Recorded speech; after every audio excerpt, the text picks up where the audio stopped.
ചെയ്യാൻ പറ്റും. ആ പ്രോഡക്റ്റ് എങ്ങനെ വന്നാലും ഒരു ഇൻക്രീസ് എന്തായാലും ഹൈക്ക് ഉണ്ടാവും, ചെറിയൊരു ഹൈക്ക് എന്തായാലും അത് അവരുടെ പ്രോഡക്റ്റ് കൊണ്ടുവരും. ഡൊമസ്റ്റിക് കൺസ്യൂമേഴ്സ് നമ്മളെല്ലാവരും നമ്മുടെ സാലറി നമുക്ക് സ്വന്തം വർദ്ധിപ്പിക്കാൻ ഏതായാലും കഴിയില്ല. പിന്നെ എങ്ങനെയാണ് കവർ ചെയ്യാം?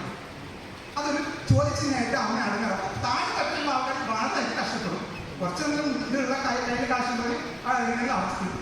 അപ്പൊ ഇതിനകത്ത് സാർ ഈ പറഞ്ഞ ഡൊമസ്റ്റിക് കൺസ്യൂമേഴ്സിന്റെ താരിഫ് കൊടുത്ത ഭാഗത്ത് നേരത്തെ പറഞ്ഞ ഒരു BPL-ന്റെ കാര്യം, അതിൽ ടെക്നിക്കലി എല്ലാവർക്കും അറിയുന്നതാണ്. 40 യൂണിറ്റ് ഉപയോഗിക്കാൻ, അതിലേക്ക് മാത്രം പറഞ്ഞില്ല, 40 യൂണിറ്റ് ഉപയോഗിക്കാൻ ഒരു 60 വാട്ട്സ് ഫാൻ മിക്കവാറും വീട്ടിൽ ഈ 24 hours വർക്ക് ചെയ്യുന്ന സാധനമാണ് ഫാൻ. ഒരു 6 വീട്ടിലുണ്ടെങ്കിൽ ഏതെങ്കിലും റൂമിൽ കറങ്ങുന്നുണ്ട്. അത് ഈ പറയുന്ന 24 മണിക്കൂർ കറങ്ങും. കാരണം പുറത്തൊക്കെ മുതലൊക്കെ 24 മണിക്കൂർ 60 വാട്ട്സ് ഫാന് കറങ്ങിക്കഴിഞ്ഞാൽ ആ ഫാനിന് 43 യൂണിറ്റ് ഷുവറായിട്ട് എടുക്കും. പിന്നെ എങ്ങനെ 40 യൂണിറ്റിൽ BPL ഇവിടെ വരാൻ പോകുന്നു? ഈ സത്യത്തിൽ ഈ 40 യൂണിറ്റിൽ BPL ഒരാളുമില്ല. ഇനി രണ്ടാമതായിട്ട് പറയുന്നത് 0 to 50 50 യൂണിറ്റ് വരെ ഉപയോഗിക്കുന്ന ഉപഭോക്താക്കൾ 26 ലക്ഷം ആളുകളാണെന്നാണ് പറയുന്നത്. ആകെ നമ്മൾ 1 കോടി സംതിങ് ഉള്ളത്. അതിൽ 24% ആണ് അവർ കൊടുത്തിരിക്കുന്നത്. അതിന് രസമുണ്ട്. കഴിഞ്ഞ പ്രാവശ്യം കൊടുത്ത പെറ്റീഷനിൽ അവർ കൊടുത്തിരിക്കുന്ന ശതമാന കണക്കാണ് തെറ്റിപ്പോയിരിക്കുന്നത്. കഴിഞ്ഞ പ്രാവശ്യം അതിന്റെ ഒറിജിനൽ പെറ്റീഷനകത്ത് ശതമാന കണക്ക് പോലും തെറ്റിക്കുന്ന കാരണം എന്താണ്? ഇതാണ് പ്രിപ്പയർ ചെയ്യുന്നതിന് എക്സൽ എന്ന് പറഞ്ഞ സാധനം പോലെ അവർ ഉപയോഗിക്കുന്നില്ല. മാനുവലായിട്ട് കീബോർഡിൽ ടൈപ്പ് ചെയ്യണമെന്നാണ് മനസ്സിലാക്കുക. അപ്പൊ അത്രയും നമ്മൾ ഭയങ്കര ബാക്കോട്ടാണ് കേസിൽ നടക്കുന്നത് വായിച്ച് മനസ്സിലാക്കാൻ പറ്റുന്നത്. മൊത്തം ശതമാനം തെറ്റാം. ഒറ്റ കോടല്ലാതെ തെറ്റായി പോയിരിക്കുന്നു. ഏതായാലും ഈ ശതമാന കണക്ക് കണ്ടെത്തിയത് എക്സൽ ഷീറ്റ് ഉപയോഗിക്കാതെ വെച്ചതാണെന്ന് അന്ന് മനസ്സിലാക്കുന്നത്. ഏതായാലും ശരി, ഇതെല്ലാം മനസ്സിലാക്കുന്ന ഒരു മെയിനായിട്ടൊരു കാര്യം സാർ, നമ്മുടെ കേരളത്തിൽ 50 യൂണിറ്റിന് താഴെ ഒരു നിലക്കും ഒരു വീട്ടിനകത്ത് ഒതുക്കി നിർത്തണമെങ്കിൽ അയാളുടെ വീട്ടിൽ കാര്യമായിട്ട് ഒരു ലോഡും ഇല്ല. അത് എത്ര പെർസെൻറ്റേജ്? 4 വീട് ഒരു വീട്, അതായത് 25% അടുത്താണ്. 4 വീട് ഇങ്ങനെ ഉണ്ടെങ്കിൽ ആ 4 വീടിൽ ഒരു വീട് 50 യൂണിറ്റിന് താഴെ എന്ന് പറഞ്ഞു കഴിഞ്ഞാൽ എങ്ങനെ സാർ അത് വിശ്വസിക്കാം? കേരളത്തിലെ സ്ഥിതിയിൽ എങ്ങനെ ചോദിക്കുന്നത്? ഈ കണക്ക് മൊത്തം വെറും ഫ്ലോപ്പാണ്. അത് ഞാൻ തെളിയിക്കാം. കാരണം ഈ കണക്ക് വേറെ ഭാഗത്തുനിന്ന് മൊത്തം മാറുന്നുണ്ട്.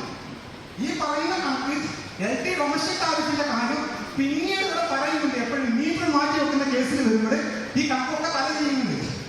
അപ്പൊ ഒരു പെറ്റീഷൻ തന്നെ ഈ പറയുന്ന താരിഫ് നിശ്ചയിക്കാൻ വേണ്ടി കൊടുത്ത കണക്ക് മീറ്റർ മാറ്റി വെക്കാൻ 20 കോടി രൂപ വേണം. ഡൊമസ്റ്റിക് കൺസ്യൂമേഴ്സിന്റെ TOD മീറ്ററിലേക്ക് മാറ്റാൻ 20 കോടി രൂപ വേണം എന്ന് പറഞ്ഞ കണക്കിൽ ഭയങ്കര വലിയ മാറ്റമാണ് സംഭവിച്ചിട്ടുണ്ട്. അപ്പൊ അതിൽ നിന്ന് മനസ്സിലാക്കാം ഈ താരിഫിന് വേണ്ടി ഇവര് വെറുതെ ഉണ്ടാക്കുന്നത്. അതായത് താഴെത്തട്ടിലുള്ള ആൾക്കാർ കുറവാണ്, കൂടുതലാണ്. യഥാർത്ഥത്തിൽ ആളില്ല. അവർക്കൊക്കെ കുറഞ്ഞ താരിഫ് ഉള്ളിട്ട് അതാണ് ഇവിടെ പ്രത്യേകം എടുത്തു പറയുന്നത്. ഇതിനകത്ത് പെറ്റീഷനിൽ പറയുന്നത് 26 ലക്ഷം ആളുകൾക്ക് ആണ് ഈ 50 യൂണിറ്റിനുള്ളിലുള്ളവരാണ്. അവർക്ക് ആകെ വരുന്നത് 12 രൂപ ഉള്ളൂ. അങ്ങനെ ഒരു സംഭവമേ ഇല്ല കേരളത്തിൽ. സത്യത്തിൽ എന്തിനെ ഇല്ലാത്ത എഴുതി പിടിപ്പിച്ചിട്ട് ആളുകളുടെ ഇടയിൽ ഞങ്ങൾ ചാർജ് വർദ്ധിപ്പിച്ചിട്ടില്ല എന്ന് പറഞ്ഞ കാര്യമില്ല. യഥാർത്ഥത്തിൽ നമുക്ക് പറഞ്ഞുള്ളൂ. ഇനി ഇതിൽ തന്നെ സമയത്ത് വേറൊരു കണക്ക്, ഈ കോളംസ്, ഈ ഡൊമസ്റ്റിക് കൺസ്യൂമേഴ്സിന്റെ കോളം മാത്രം ഞാൻ കാര്യമായിട്ട് നോക്കി. കാരണം ഇതിനകത്ത് എന്തുണ്ട്? ടെലിസ്കോപ്പിക് ഉണ്ട്, നോൺ ടെലിസ്കോപ്പിക് ഉണ്ട്. സ്വാഭാവികമായിട്ടും ഈ 50 യൂണിറ്റിൽ വരുന്ന ആളുകൾ തന്നെ അടുത്ത ഈ 50 യൂണിറ്റിന്റെ അതേ ചാർജ് തൊട്ടടുത്ത ചാർജ് ആളുകൾ വരും. കാരണം അത് ടെലിസ്കോപ്പിക് ആയിരുന്നു. ഈ ടെലിസ്കോപ്പിക്കിൽ എങ്ങനെ കയറി വരുമ്പോൾ ഇവിടെ കൊടുത്തിരിക്കുന്ന ആവറേജ് കാൽക്കുലേഷൻ, ആവറേജ് അതായത് എഫക്റ്റീവ് റേറ്റ് പെർ യൂണിറ്റ് എന്ന് പറയുന്നത് എനിക്ക് കൂട്ടിയിട്ട് കിട്ടിയില്ല. സാറിന് നോക്കി. കാരണം 50 + 50 തൊട്ടടുത്ത യൂണിറ്റ് വരുമ്പോൾ 50 തൊട്ട് 100 ഡിവൈഡ് ചെയ്താൽ കിട്ടുന്ന എമൗണ്ട് എല്ലാം അവിടെ വരുന്നത്. അപ്പൊ ആ വരുന്ന എമൗണ്ട് തെറ്റാണ്. അങ്ങനെ അതിന് പുറമെ ഇവര് ഇട്ടിരിക്കുന്ന കാൽക്കുലേഷൻ പ്രകാരം തന്നെ ഇവർ പറഞ്ഞിരിക്കുന്നത് 6843.01 കോടി കിട്ടുന്നതാണ്. ഞാനത് എക്സൈസിലേക്ക് ഇതേ യൂണിറ്റ് ഇതേപോലെ എടുത്തിട്ടും 3 കോടി രൂപ കുറവാണ്. അപ്പൊ എന്ത് കണക്കാണ് സബ്മിറ്റ് ചെയ്തിരിക്കുന്നത് സാർ? ഈ കണക്ക് പൂർണ്ണമായിട്ട് തെറ്റാണ്. അതായത് 6843 കോടി എന്നത് ഈ ഇതേ ഫിഗറുകൾ ഞാൻ ഒരു മാറ്റം വെച്ചിട്ടില്ല. ഇതേപോലെ കൺവേർട്ട് ചെയ്തിട്ട് SHT കിട്ടപ്പം 3 കോടി രൂപ കുറവ്. ഇനി ഇതേപോലെ തന്നെ മനസ്സിലായി. ഇന്ന്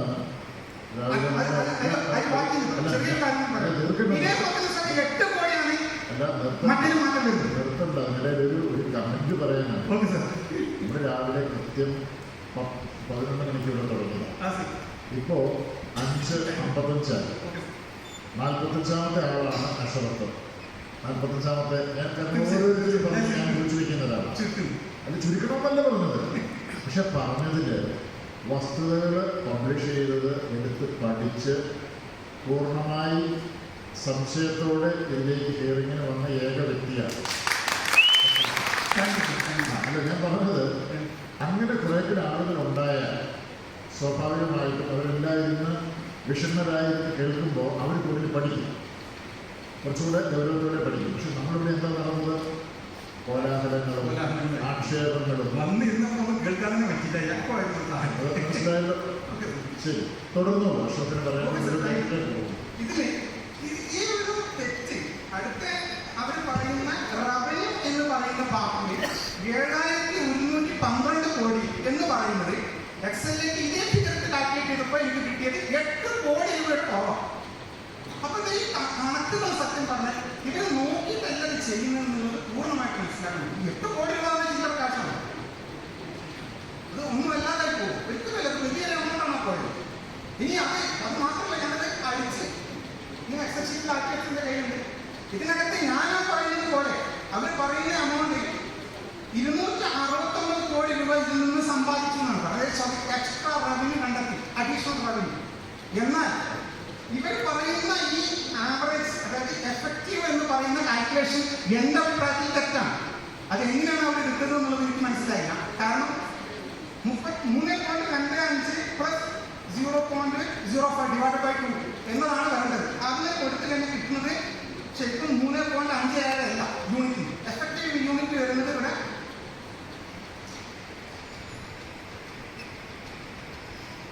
3.57 പകരം 3.65. ഇതേപോലെ എല്ലാം ആ ഒരു ടെലിസ്കോപ്പിക്ക് മൊത്തം തെറ്റായിരിക്കും. ഇങ്ങനെ വരുമ്പോൾ അത് എന്തുകൊണ്ട് അവർക്ക് വന്നെന്നുള്ളത് എനിക്ക് പിടുത്തം കിട്ടില്ല. മേ ബി അവരുടെ കാൽക്കുലേഷൻ വേറെ ഏതെങ്കിലും ഒരു ആവറേജ് ആയിരിക്കാം. അതെന്തായാലും സാധ്യമല്ല. അതുണ്ടെങ്കിൽ അത് തെറ്റാണ്. കാരണം 50 യൂണിറ്റ് എല്ലാവരും റിപ്പീറ്റ് ചെയ്ത് വരുന്നുണ്ട് താഴത്തോട്ടൊക്കെ. എന്നിട്ട് അങ്ങനെ ഞാൻ കണക്കെടുത്തപ്പം എനിക്ക് കിട്ടിയ ഈ പുതിയ താരീഫിലുള്ള കണക്ക് ക്ലിയറാക്കി എടുത്തിട്ട് എനിക്ക് കിട്ടിയത് ഇവർ പറയുന്നത് 269 കോടി അഡീഷണൽ റവന്യൂ എന്നാണ്. എനിക്കത് അഡീഷണൽ റവന്യൂ കിട്ടിയത് 428 കോടിയാണ് സാർ. അവിടെ വ്യത്യാസം 158.69 കോടി ഡൊമസ്റ്റിക് താരിഫിൽ മാത്രം അവർ കാണിച്ച ഇത് തെറ്റാണ്. 158.69 കോടി. ഇപ്പൊ ഇങ്ങനെ ഇവർ തീരെ എന്താ പറയുക, ഒന്നും നോക്കാതെ കഴിഞ്ഞ ഏതൊക്കെയോ കുറെ താരിഫുകൾ ഏതോ ഒരാൾ അടിച്ചു വെച്ചു. അയാൾ ഏതെങ്കിലും സ്ഥലം മാറിപ്പോയി, അടുത്ത ആളെ ഈ സീറ്റിൽ വന്നിരിക്കുന്നത് അവൻ അതിന്റെ ബാലൻസ് എന്തൊക്കെ മുൻപിലേക്ക് അടിച്ച് അവിടെ കൈകത്ത് തരുന്നത്. എന്നിട്ട് പിന്നെ ഇവർ ട്യൂണൊക്കെ വരുമ്പോൾ ഇതിലൊക്കെ തട്ടി തിരിച്ച് കുറച്ച് വരുമ്പോൾ അതിന് വേറെ പകുതി പോലെ ലെവൽ ഞാൻ ഫസ്റ്റ് വായിച്ചത് 1972. കാരണം അംഗീകരിക്കാൻ പറ്റാത്ത കുറെ കണക്കാണ് കൊടുത്തിരിക്കുന്നത്. അപ്പൊ ഏതായാലും സാർ ഇത്രയും കണക്കുകൾ ഇനി ഞാൻ നേരത്തെ പറഞ്ഞ അതിലേക്ക് തന്നെ വരാം. ഇവിടെ കൺസ്യൂമറിന്റെ എണ്ണം പറഞ്ഞു. ഈ പറയുന്ന സ്ഥലത്ത്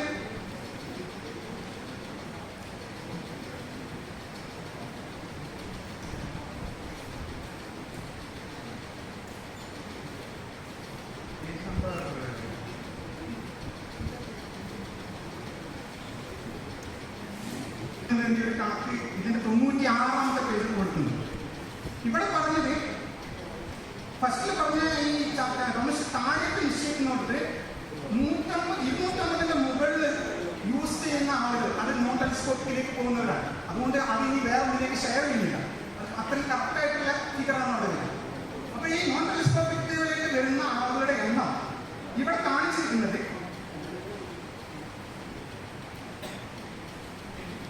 സിംഗിൾ ഫേസിന് 1,77,254 ഈ സിംഗിൾ ഫേസ്. 3 ഫേസ് പറഞ്ഞിരിക്കുന്നത് 6,000 സംതിങ്. എന്നാൽ ഈ ഡിയോഡ് മീറ്ററുകൾ സ്ഥാപിക്കുന്ന ഒരു ചാപ്റ്റർ പറയുന്നുണ്ട് 96 പേജ് നമ്പർ. അതിന്റെ ഹെഡിങ് എന്ന് പറയുന്നത് the tariff reduction of LD1 domestic consumers എന്ന് പറഞ്ഞാണ് തുടങ്ങുന്നത്. എന്നിട്ട് അതിനെ പറ്റി ഡീറ്റെയിൽ ആയിട്ട് പറഞ്ഞിട്ട് ചാർട്ട് ഉണ്ട്, ടേബിൾ 8.6. അതിനകത്ത് പറയുന്നത് ഈ 251 മുകളിലുള്ള ആൾക്കാരുടെ എണ്ണം സിംഗിൾ ഫേസിന് 26 ലക്ഷം. നേരത്തെ പറഞ്ഞത്. അപ്പൊ ഇത്ര വലിയ വ്യത്യാസം എങ്ങനെയാണ് സാർ വരുന്നത്? അത് കഴിഞ്ഞ് 3 ഫേസ് പറയുന്നു, അത് അവിടെ പറഞ്ഞത് 6,000 സംതിങ്, ഇവിടെ 7,000 സംതിങ്. അപ്പൊ ഇങ്ങനെ ഇവർക്ക് ആവശ്യമുള്ളവർക്കൊക്കെ അവരെന്ത് ചെയ്തിരിക്കുകയാണ്, ഈ താരിഫ് കുറഞ്ഞ ആൾക്കാർക്കേ പറ്റുന്നുള്ളൂ എന്ന് തെളിയിക്കാൻ വേണ്ടി ആ ആൾക്കാരെ എണ്ണം കുറച്ച് കാണിച്ചു, മറ്റൊരു കൂട്ടി കാണിച്ചു. ഇങ്ങനെ ഫസ്റ്റിൽ പറഞ്ഞില്ല. കാരണം കോടതിയാണ്. ആ കോടതി മുന്നിൽ സത്യമാണെന്ന് ബോധ്യപ്പെടുത്തിക്കൊണ്ടിരുന്ന ഫസ്റ്റ് മുഖവരയിൽ ഒരു നോട്ടറി പബ്ലിഷ് ചെയ്യുന്ന അറ്റസ്റ്റ് കൊടുത്തിരിക്കുന്ന സാധനം പൂർണ്ണമായിട്ട് തെറ്റാണെങ്കിൽ വല്ല നടപടി എടുക്കണം, കമ്പൽസറി എന്തെങ്കിലും നടപടി എടുക്കണം എന്നാണ് എനിക്ക് അപേക്ഷിക്കാനുള്ളത്. അദ്ദേഹത്തിന്റെ സംശയം അതല്ല.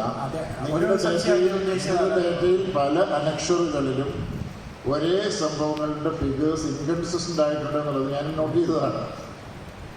ഞാൻ ഓൾറെഡി അല്ലാതെ പരിശോധിക്കാൻ പറഞ്ഞിട്ടുണ്ട്. അല്ലാതെ ഞാൻ ഇതിപ്പോൾ പെട്ടെന്ന് ഇന്ന് റെക്ടിഫൈ ചെയ്യണമെന്നല്ല. പക്ഷെ please put a team on verify. ഇപ്പം നമ്മൾ ഫാക്ട് ചെക്കിങ് പലപ്പോഴും വാർത്തകൾ വരുമ്പോൾ ചെയ്യാൻ പറയുന്നത് പോലെ ആ ഡേറ്റയുടെ ആക്യുറസിയും കൺസിസ്റ്റൻസിയും ഒന്ന് ചെയ്യണം. KCBയിൽ നിന്ന് പബ്ലിക് ഡൊമൈനിലേക്ക് ഒരു ഡേറ്റ വരുമ്പോൾ നമുക്ക് ഒറ്റ ഡേറ്റയെ പാടില്ല. ഒരേ വിഷയത്തിൽ പല ഡേറ്റ പാടില്ല. അത് ഒന്ന് മനസ്സിൽ വേണം. അദ്ദേഹത്തിന്റെ സംരക്ഷണം എഴുതി തരുമല്ലോ സാർ. തീർച്ചയായിട്ടും നമ്മളത് പരിശോധിക്കുന്നത്. കുറേ കാര്യങ്ങൾ നമ്മൾ നോട്ട് ചെയ്ത് നമ്മൾ പിന്നീട് ഇവിടുത്തെ പറഞ്ഞ ഇപ്പോൾ ചാർജിങ് സ്റ്റേഷൻസ്, കോഴിക്കോട് ടൗണിലെ ഈ ചാർജിങ് സ്റ്റേഷൻസ് വർക്ക് ചെയ്യാതെ കിടക്കുന്നു, അല്ല അവിടെ സൗകര്യമില്ല എന്നൊക്കെ പറഞ്ഞൊക്കെ ഇവിടുത്തെ റുട്ടീൻ മെയിൻ്റനൻസ് കാര്യങ്ങളാണ്. ഞാൻ അതിലേക്ക് കിടക്കുന്നില്ല. പക്ഷേ ഈ ചോദ്യങ്ങൾ ചോദിച്ചാൽ അപ്പോൾ ചില ആൾക്കാർ ചോദ്യങ്ങൾ തന്നെ ചോദിച്ചു. എന്താണ് അവരെന്ത് ചെയ്യണം, എങ്ങനെ ചെയ്യണം, ഒരു പരാതി എവിടെ കൊടുക്കണം, എങ്ങനെ കൊടുക്കണം, പരാതി കൊടുത്തു കഴിഞ്ഞാൽ ഒരു അക്നോളജ്മെൻറ്റ് കൊടുക്കുക, അതിന് ഫോളോ അപ്പിന് വിളിച്ചു കഴിഞ്ഞാൽ പറഞ്ഞു കൊടുക്കുക. ഇതെല്ലാം ഒരു താരിഫിഷൻ്റെ ഭാഗമല്ല, നല്ലൊരു കൺസ്യൂമർ ബന്ധത്തിൻ്റെ ആവശ്യമാണ്. KCBയിൽ ഒരു പ്രോഡക്റ്റും ഒരു സർവീസ് ഇൻഡസ്ട്രിയുമാണ്. പ്രോഡക്റ്റ് വിൽക്കുന്നുണ്ട്, അതോടൊപ്പം തന്നെ ഒരു സർവീസ് സെക്ടർ ഇൻഡസ്ട്രിയിലാണ്. വെറും പ്രോഡക്റ്റ് വിൽക്കുന്നത് പോലെ പെരുമാറാൻ പറ്റത്തില്ല. നമ്മൾ സർവീസ് സെക്ടറിലാകുമ്പോൾ വളരെ ഡിഫറൻ്റ് ആയിട്ടുള്ള ഒരു അപ്രോച്ചും സമീപനവും വേണം. ഒരു ആശുപത്രിയിൽ ഏറ്റവും മികച്ച സർജനായിരിക്കും, പക്ഷേ മനുഷ്യൻ്റെ മുഖത്ത് നോക്കിയാൽ സംസാരിക്കുകയില്ല, കാര്യങ്ങൾ ചെയ്യുകയും ചെയ്യുന്നില്ലെങ്കിൽ അവരുടെ സാങ്കേതിക വൈദഗ്ധ്യം ഒരിക്കലും അതിന് ക്യൂർ ആവുന്നില്ല. പറഞ്ഞ മനസ്സിലായില്ലേ? ഇപ്പോൾ നമ്മുടെ എഞ്ചിനീയറിംഗ് വൈദഗ്ധ്യം ഒക്കെ അവിടെ ഉണ്ട്, പ്രാഗൽഭ്യമുണ്ട്, എക്സ്പെർട്ടൈസ് ഉണ്ട്, എക്സ്പീരിയൻസ് ഉണ്ട്. പക്ഷെ ഒരു സാധാരണ കൺസ്യൂമറോട് പറയുമ്പോൾ അവർ the consumer is the king എന്നാണ് കൺസ്യൂമർ പ്രൊട്ടക്ഷൻ ആക്ടിവിറ്റീസിൻ്റെ കോർ പ്രിൻസിപ്പിൾ. കിങ് എന്നല്ലെങ്കിൽ പോലും ഒരു ഇന്ത്യൻ പൗരനെന്നുള്ള നിലയിൽ, മലയാളി പൗരനെന്നുള്ള നിലയിൽ അവരോട് പ്രോപ്പർ റെസ്പെക്റ്റോടെയും അവരുടെ പ്രശ്നങ്ങൾ പരിഹരിക്കാവുന്ന രീതിയിലുള്ളൊരു പ്രൊആക്റ്റീവ് അപ്രോച്ച് നമുക്ക് ഉണ്ടാക്കിയെടുക്കണം. അതിന് ട്രെയിനിങ് ആണ് ആവശ്യം. അല്ലെങ്കിൽ ഇത്തരം കാര്യങ്ങൾ ഈ പല ബാങ്കുകളിൽ അതുപോലുള്ള കോളുകൾ മോണിറ്റർ ചെയ്യാനുള്ള സംവിധാനമുണ്ട്. അപ്പോൾ അവർ നമ്മൾ പറയുന്നത് തന്നെ പറയും, your call is being monitored for clarity, performance appraisal എന്ന് പറയും. നമ്മളിങ്ങോട്ടുള്ള കോളുകൾ മോണിറ്റർ ചെയ്യുന്നതൊക്കെ ഇപ്പം വേണമെങ്കിൽ വയ്ക്കാൻ വലിയ കോസ്റ്റ്ലി ഒന്നുമല്ല. ഒരു ഓഫീസിലേക്ക് വിളിച്ചാൽ എങ്ങനെയാണ് ആളുകൾ പെരുമാറുന്നത് തുടങ്ങിയ കാര്യങ്ങൾ നമുക്കിപ്പോൾ ടെക്നോളജി ഉണ്ട്. അപ്പം അത്തരം കാര്യങ്ങളെയും കൂടി ഈ പെർഫോമൻസ് ഇമ്പ്രൂവ് ചെയ്യുമ്പോൾ ആളുകൾക്ക് പലപ്പോഴും ഉള്ള, ഇന്നിപ്പോൾ ഇവിടെ കേട്ടല്ലോ, 3-4 പേര് മാത്രമാണ് പോസിറ്റീവായിട്ട് പറയുന്നത്, ബാക്കിയുള്ള എല്ലാവരും നെഗറ്റീവാണ്. എല്ലാവരും നെഗറ്റീവായിട്ട് പറയേണ്ടി വരുന്നത് ചിലപ്പോൾ 1-2% ആളുകളുടെ പോരായ്മകൾക്കുണ്ടാവാം. അതാണ് പർവ്വതീകരിക്കപ്പെടുന്നത്. ലാസ്റ്റ് ഒരു പോയിന്റ് പറയാനുള്ളത്, നമ്മളിപ്പോഴാണ് നിങ്ങൾ കമ്മീഷനിൽ നമ്മൾ കഴിഞ്ഞ 1.5 കൊല്ലമായിട്ട് ഇതിനോട് പറയാറുണ്ട്, വസ്തുതാപരമായ കാര്യങ്ങളിൽ വീഡിയോ ഇടണം. കഴിഞ്ഞ ദിവസം നിയമമായിട്ടാണെങ്കിൽ ആദ്യത്തെ വീഡിയോ, പക്ഷെ അതിന് സർക്കുലേഷൻ ഉണ്ടായിട്ടില്ല, ആവശ്യത്തിന് സർക്കുലേഷൻ വന്നിട്ടില്ല.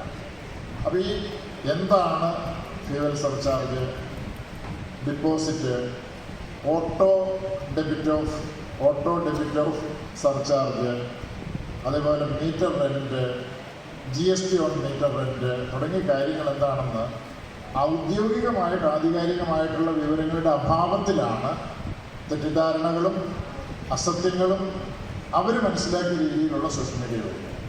അപ്പോൾ ഓതൻറ്റിക്കായ വിവരങ്ങൾ നമുക്ക് കൂടുതൽ കൊടുക്കുകയും പബ്ലിഷ് ചെയ്യണം. ഒറ്റ വീഡിയോ കൊണ്ട് നിർത്തരുത്. പ്രസക്തമായ എല്ലാ കാര്യങ്ങളും എന്താണ് ഒരു കൺസ്യൂമറിന് പരാതി ഉണ്ടായാൽ നമ്മുടെ ഇൻറ്റേർണൽ ഗ്രീവൻസ് മെക്കാനിസം നമ്മുടെ ജൂലൈ മുതൽ വർക്ക് ചെയ്ത് തുടങ്ങേണ്ടതാണ്. ജൂലൈ 1 മുതൽ വർക്ക് ചെയ്തിട്ടുണ്ട്. പക്ഷെ ഒരിടത്തും വർക്ക് ചെയ്ത് തുടങ്ങിയതായിട്ടുള്ള വിവരങ്ങൾ റിപ്പോർട്ട് ചെയ്യപ്പെട്ടിട്ടില്ല.